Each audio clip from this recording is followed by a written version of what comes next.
Welcome back to Education News You Need to Know.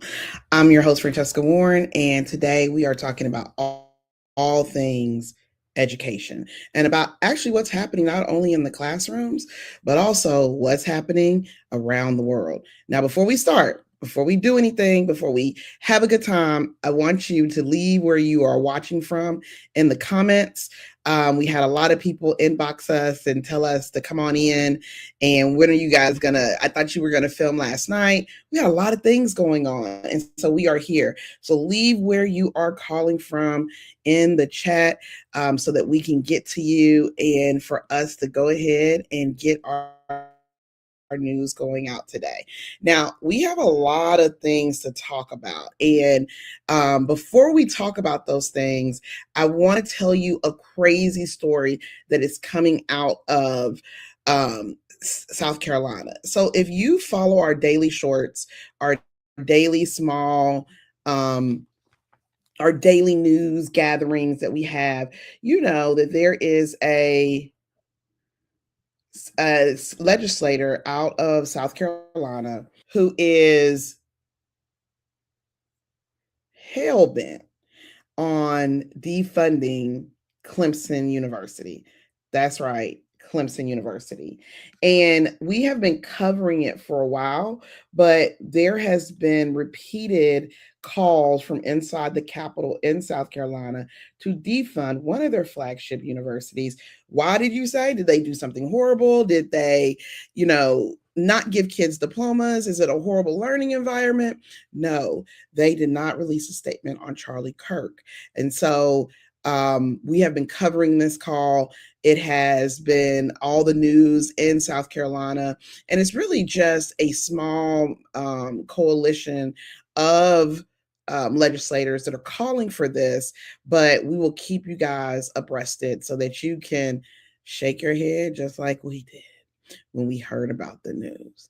All right, so now let's get into what we're going to talk about. Oh, welcome. We have people here from Chicago. Hey, Chicago. We have people here from, let me see where else this is from. Okay, from Kansas. Hey, Kansas.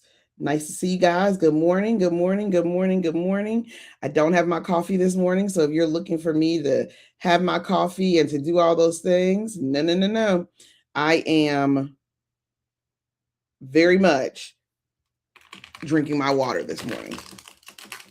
All right. So we're going to start by talking about one of our first topics. And this is a topic that has been really, really on my mind, not because of really because of all of the things that we have been talking about around literacy. So we're going to start with the lovely Dolly Parton. Now, before you guys get into anything, how many of you guys know or remember just all of the how many of you guys love Dolly Parton?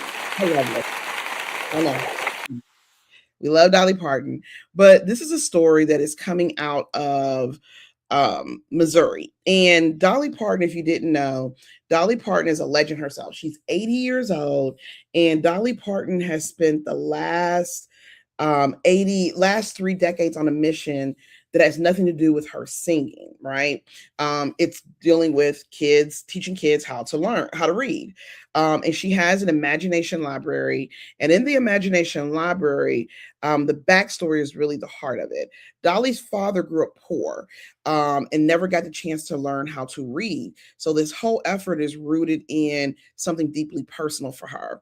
The Imagination Library, it started very small. It was a single county in her home state of Tennessee back in 1995. This is older than some of you guys on this live. But the idea was simple. Every month, every registered child gets an age appropriate book mailed to them at no cost to the family, no cost. And that's the key. The funding comes from a partnership, Dolly on one side and local community partners on the other. And this is all according to her website. And here's the number that gets me. More than 318 million books have been gifted through the program. 318 books have been gifted to the program. That right there is enough for us to just shout it like that. And this isn't just a United States program. It's available outside the United States. That's one of the best things. And here's the important one. There is, because this is a great national program, there's usually a patchwork state budget behind it. And this is where things get complicated. Let's talk about Missouri. In the great state of Missouri, they expanded and adopted the program statewide back in 2023, because if you look at reading rates, Missouri is low. Well, and they made it available for all children under the age of 5. And in 2025, Missouri was actually one of 11 states providing full government investment in statewide coverage. Because remember, we talk about literacy. People say literacy is important. Well, this is how you put your money where your mouth. Well, according to the News Tribune, another 13 states offer at least partial coverage with state funding. So basically meaning that the state has found this program so impactful that they will give half of whatever the cost is to give each of these books to kids. They will do that. Montana is actually the only state providing full coverage through private investment. But in Missouri, the program had real traction going back. The Kansas City Star reported that about 45% of Missouri kids under the age of 6 were registered statewide, nearly half. That's enormous. Both local reports and the program's budget in the state was cut from $6 million down to $2 million for the upcoming fiscal year. Now that's $6 million to $2 million, and the consequence is swift. The Kansas City Star reports that the budget cut means no new children or families will be able to sign up for the free books. So if your kids are already in the program, you're okay. But if you were about to enroll, the door's closing. And so one of the key takeaways here is we talk a lot about the science of reading. We talk a lot about, kids, making sure kids can read. And there's all these headlines that kids are not reading. But programs like Imagination Library were helping bring books to kids who are living in poverty and do not have access to that. And also, this is what researchers really point to for early intervention. So when the funding contracts, when they lose access, we know that there are a segment of kids who would not get books in their homes. Some people will say in the comments, well, what about the local library? If you've ever grown up in East Tennessee, the Appalachian Mountains, there may not be a library within walking distance or within distance, because gas is high. So if you're in Missouri or any one of these states, keep an eye as the budget season plays out. Imagination Library has done an amazing work with kids. And it really makes me want to know, as we're talking about this and as we're thinking about this, I always want to know, what in the world are people even thinking about when they are not doing this? Now, I have another story, and this other story is so we had a feel-good story. Dolly Parton, if you're in Missouri, you guys need to watch the budget, demand that this is put back in. Think about those kids who do not have access to libraries and do not have access to books. But I want to show you a story that is probably going to boil your it's going to make you really upset, and I'm going to show it to you. We're going to watch it right here. If you are not here, you're going to see it, and I want you just to listen. Okay. Our team got a hold of this body camera video showing a Texas Department of Public Safety trooper detain and hold a local high school student for U.S. immigration officials. Thanks so much for joining us at 6 o'clock. I'm Daniel Marin. And I'm Jennifer Sanders. Austin ISD senior Luis Fernando Cabrera was released last week as KXAN investigative reporter Kelly Wiley explains the methods the DPS trooper used during the traffic stop, termed immigration detention, are raising some concerns about public record keeping and transparency. Good morning, Highway Patrol. Reason why you stopped, your registration's expired. Body camera footage showing the arrest of Austin ISD student Luis Fernando Cabrera shows the DPS trooper involved using a private encrypted messaging app called Signal to communicate with what appears to be ICE officials during the traffic stop in early May.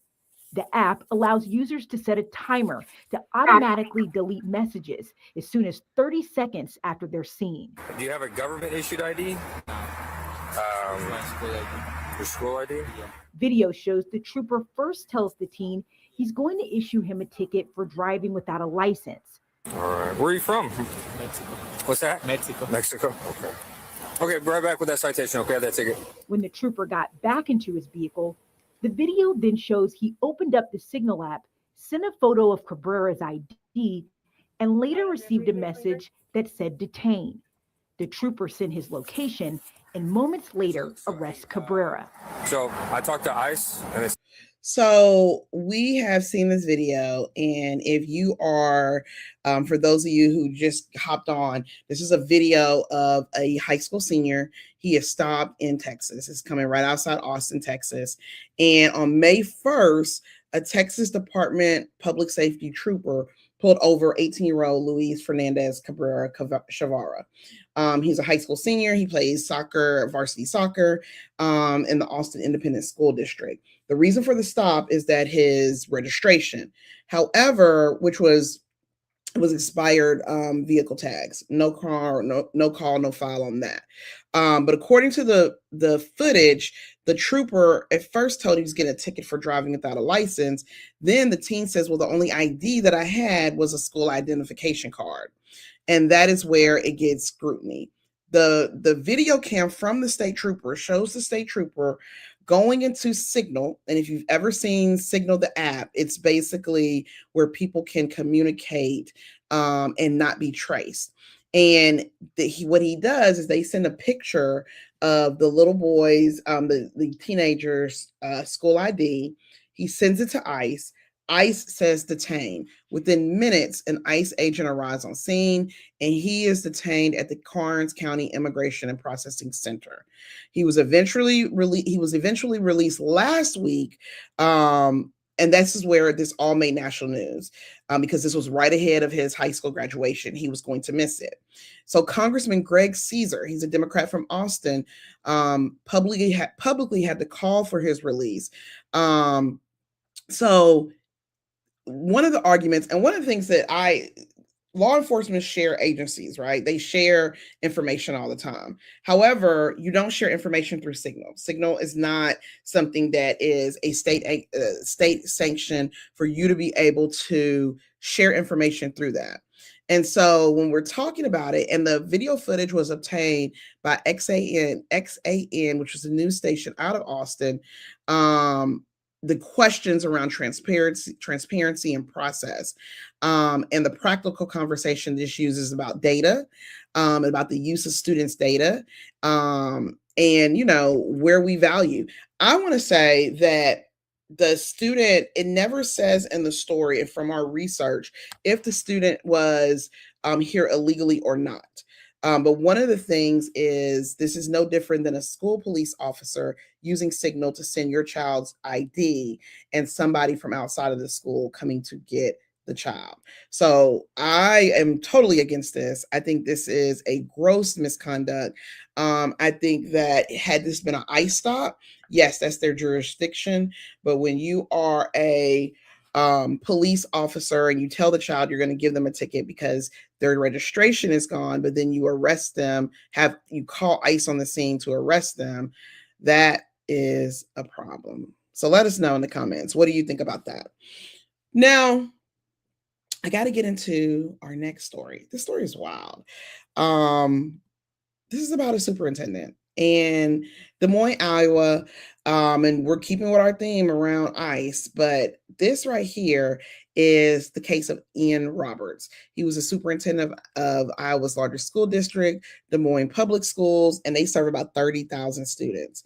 On Friday, he was sentenced to 2 years in prison. Now let's back up. How does a superintendent go from leading the largest district in Iowa to being arrested?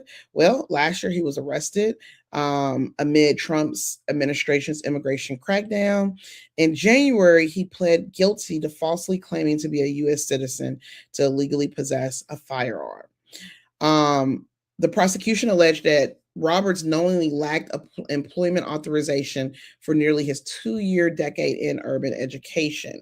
They said he submitted a counterfeit Social Security card when he was hired to lead the Des Moines school district. After his arrest back in September, it stunned and outraged the Des Moines community.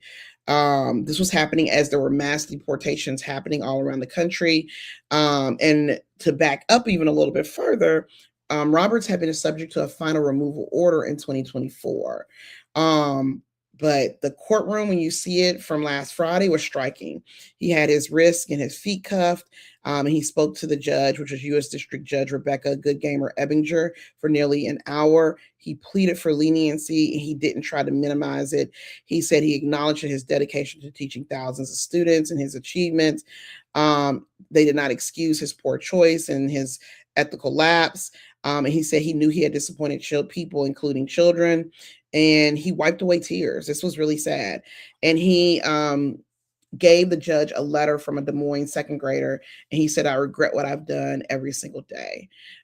His lawyers had proposed probation, and that it would facilitate the removal from the country. And quite honestly, his attorneys expected that that's what was going to happen, that he was going to be able to get probation and just go from there. And when I was reading this, I honestly thought that's what would happen. I said, he'll get probation and they will deport him back to his home country. No, he got 2 years in federal prison. And after his 2 years, he will be probably deported back to his native Guyana once he serves his sentence. But the prosecutors pushed back. They argued that his likely deportation shouldn't be a factor. They wanted a 3-year sentence on top of the guidelines. But the judge landed in between. And explaining her decision, this judge, Ebinger, said that Roberts knowingly lied about his citizenship status to earn what she called an incredible position of trust. She said it was not an isolated ethical lapse.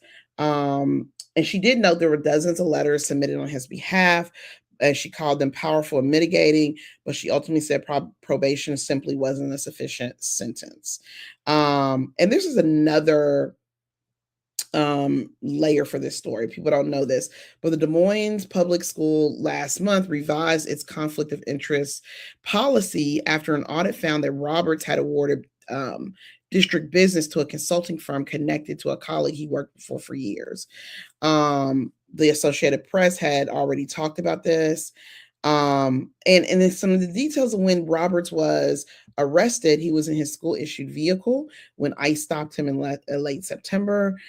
He fled before being located with help from state troopers, and there was a loaded gun and found wrapped in a towel under the seat, along with $3,000 in cash. And there were more weapons discovered at his home.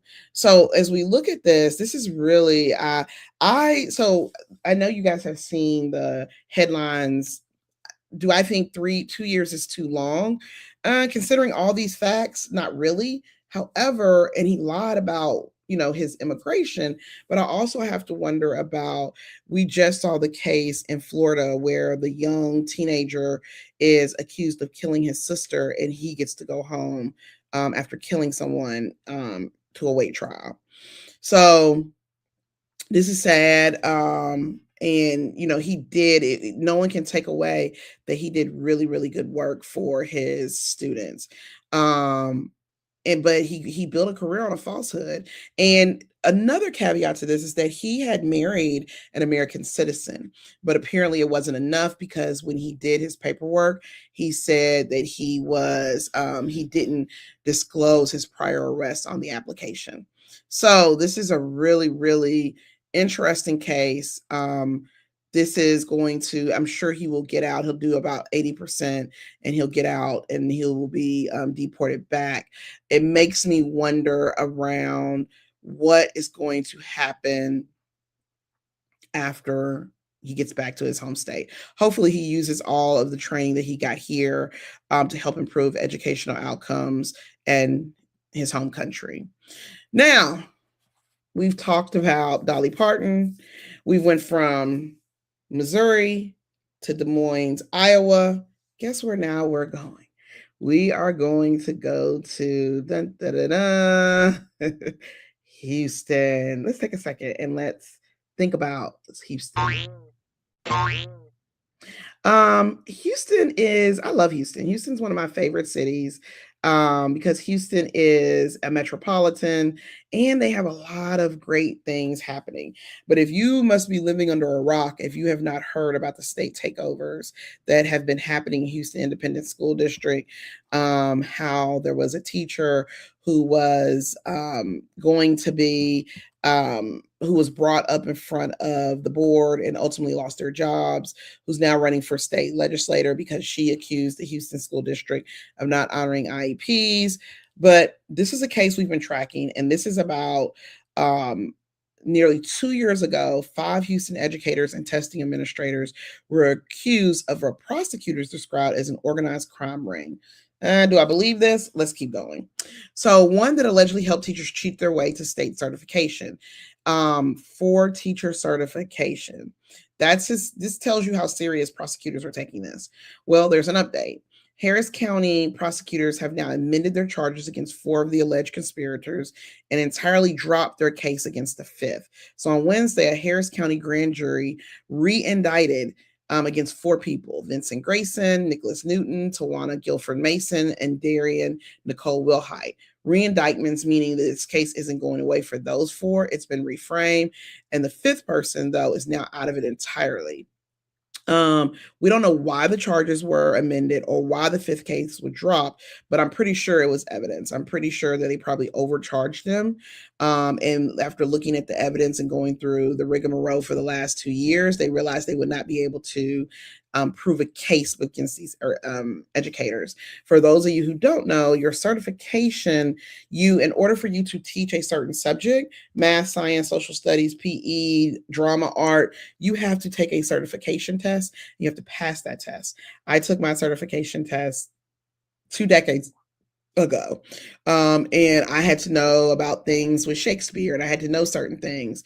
So this is a really interesting case. It reminds us of the case of the cheating scandal in Atlanta that happened over a decade ago, over 2 decades ago, almost. But this is something that we are going to be watching because we're curious about if the evidence wasn't there and they had to re-indict them. Our gut tells us that this is probably going to be something that it may not stick or it may not go the way the prosecutors want it to go. So now, last but certainly not least, we have one more story for you guys. And this is really a story about Fetty Wap and a high school principal. What does that mean?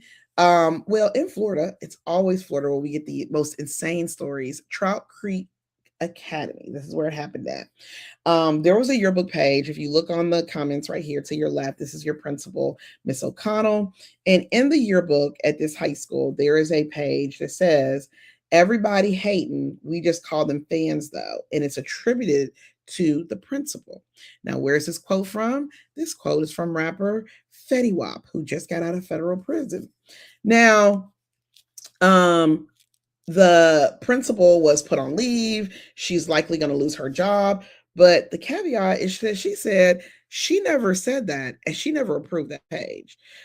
This is a quote directly from Miss O'Connell. She says, I approved the yearbook twice on April 9th, and so did my assistant principal, Samantha Saruk. And that quote in that area was not even in the book, she said. O'Connell received a letter from the St. Johns County School District stating she would be placed on administrative leave beginning last week, which was May 20th, after an allegation of inappropriate conduct. Then there was a second letter sent out to her that said the actions were being taken as we move towards a non-reappointment for the 26-27 school year. O'Connell was informed she's not allowed on school property. And really, this is around, did she approve? Did she say the quote? Did she approve the quote? And whether it was added or was it added later in the production process without her knowledge? So there were parents who, of course, went straight to the district, or straight to the news or straight to Facebook. She says none of the parents ever called her about it. She received 0 phone calls, emails, or any questions about the yearbook. She said the error wasn't made by her. The principal has an attorney, Jack Webb. He called it a bunch of garbage. And if I know kids, and I know high school kids, I'm sure the high school students thought it would be funny to put this quote in there. I can't see a high school administrator, because sounding by these parents that they are a lot, that they would put this quote in.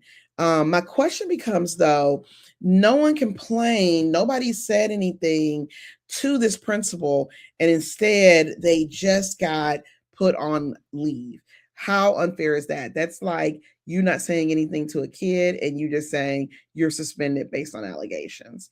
So we have given you 5 different stories.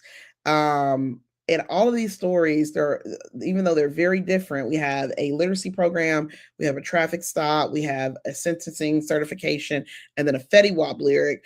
But all the thread through these is really about trust. Trust. The Imagination Library is about trust. The Texas case is about trust between law enforcement and our community. The Des Moines, Iowa story is really about public trust and what happens when you build a career on the law. And the Houston case is about trust and a credential. And last but not least, this Florida case is about the principal trusting her high school students to produce this yearbook, her looking at it, giving her approval, and this happens. So that's our episode. If you found it useful, share it with a colleague, especially one going into the summer and just wants to stay in the loop. And if you got thoughts on any of these stories or a story we need to know about, reach out. Until next time, this has been Education News You Need to Know. I'm your host, Francesca Warren. Take care of yourself, and we'll see you next week.